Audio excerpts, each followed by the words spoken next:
Hey guys, welcome back to the channel. In today's video, we are breaking down Automate versus Tasker versus MacroDroid to see which automation app is right for you. So let's get started.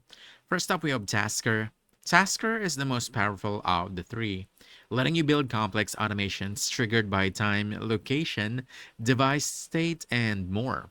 With scripting plugin support, the possibilities are almost limitless. The downside, steep learning curve, and it can be overwhelming for beginners.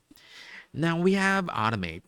Automate uses a flowchart based design, so you can create automations visually by connecting blocks. And this makes it easier to understand how each task runs step by step.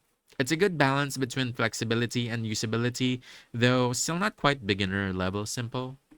And then we have MacroDroid. Finally, MacroDroid focuses on simplicity.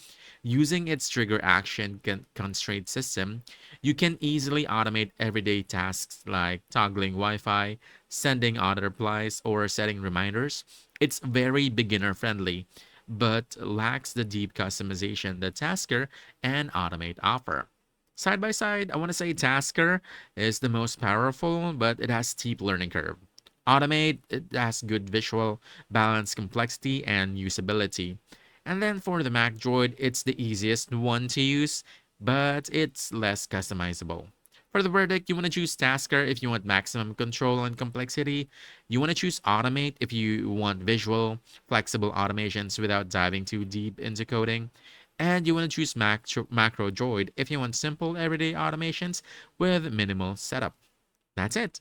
If you found this helpful, don't forget to hit the like button, subscribe for more quick guides, and I'll see you in the next one. Thanks.